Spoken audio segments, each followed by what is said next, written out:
একটা হ্যাঁ এক কাপ চা দে। চা ভাই ব্যস্তাম না তোরটাই ভাই ব্যস্ত না মানে তুই জানোস আমি কোন বংশের ফুলা? জানি তুই যে কিরম কিরম বংশ ফুলাটা আমি খুব জানি ভালো চা ব্যস্তাম না এই বেটা তুই যে জায়গাটার মধ্যে খাড়ে রইছস এই জায়গা তো আমার দাদার আছেন।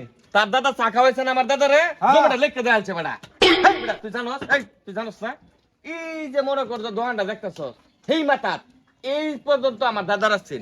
এই যে স্কুলে কারেন্টের ফিলার দে সেই পর্যন্ত আমার দাদার আছেন না। হ্যাঁ একটু চরিত্র খারাপ আছেন খালি। এক বেটি দুধ খাওয়াইছেন জমি লিখে দেয়ালছে বেটা, দুই কুর বেটা দুধ খাওয়া বেটা জমি লিখে বাইছে দুই কুর বেটা। তোর দাদা বেটা আমার দাদার হুটকি দোনটা সাবা খাইছে বেটা। দন সবাই খেলছে মানে হ্যাঁ ওই যে 11 বাজে তো সন্ধ্যাবেলা গিয়ে সুখাইতো আর হুটকি যা আছে সব জানছি। ওরে তোর দাদার চরিত্র তো খারাপ আছে না, আমার দাদার তো দোষ লাভ নাই। খাওয়ার পর- হ্যাঁ তা সাবে চা ভাই ব্যস্তাম না।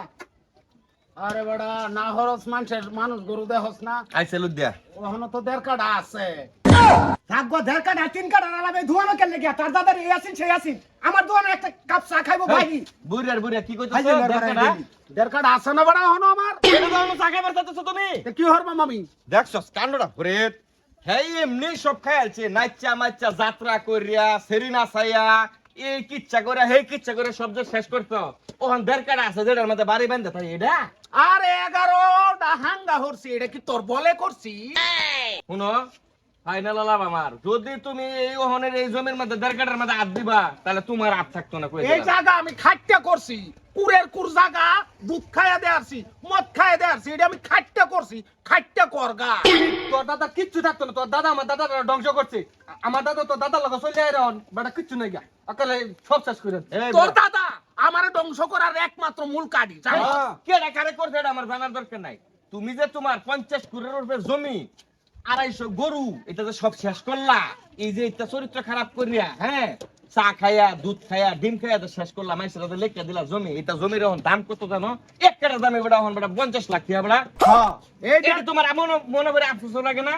এই দেড় কাটা বেচছে আমি চা খাইয়াম এটাই আমার শেষ আমিও একটা ডাইরেক্ট শেষ আলাপ করেছি যদি এই দরকারের মধ্যে হাত দিবা তাহলে তোমার হাত থাকতো না। নিজের সুখটা গেলে সুখ মনে করে না দেয় নাতি নাতকুর ফুলাফানা লাগে মাসে ভবিষ্যৎ করে থয়ে যা না। হ্যাঁ করে থয়ে যা তা তুমি এই কিচ্ছু কিচ্ছু থয়ে যাইতাম না আমি। কিচ্ছু থয়ে যাইতাম না খাট্টা খাট্টা করিয়া লগা চা দিবে একবার না হরছি না চা ভাই ব্যস্তাম না যাই যাই ফাজলামি লাগাইছে না বারে ওর শরম লাগে না সাল লাগো না কার কামটা কি করছে বেটা? দুধ খায় তুই 2.5 কুর জমিতে লেখা দিলে তুই মানুষ ফুটকি খায় জমি লেখা দেওয়া বেটা 5 কাঠা নাতি নাতকুর চিন্তা কেউ করতে না। আজকে যদি তোর দাদা এই কাম না করতো এই তুই আমি বড় আমার লোক থাকতাম, তুইও বড় লোক থাকতে রে। তুই আমার দাদারে দোষ স্কিল লেগিয়া তোর দাদা তো বড় এই কাম করছে বেটা। তোর দাদার চরিত্র খারাপ আছেন বেটা। আমার দাদা জীবনে মদ খাইছে, তোর দাদা লয়ে গেছে বেটা 11 বাজে বেটা যা তোর আক্তার হ্যাঁ দে দি এক কাপ চা। আমরা তো নামি দামি বংশের ফুলা দেমনে টিহা নামি দামি বংশের বলা হইতারস কিন্তু অহন তো চামড়া হানো নাই যেটি বেশি অহংকার করতো না এটি অহন থাকে কি খেরের মধ্যে ছায়ের কুত্তা ছায়ও ওরে খেরের কুত্তা খেরো। দাদা তো বুঝছে না হেই বেলা কেউ কি জানতো জমির দাম তো হইব দে এক কাপ চা। না না চা ভাই ব্যস্তাম না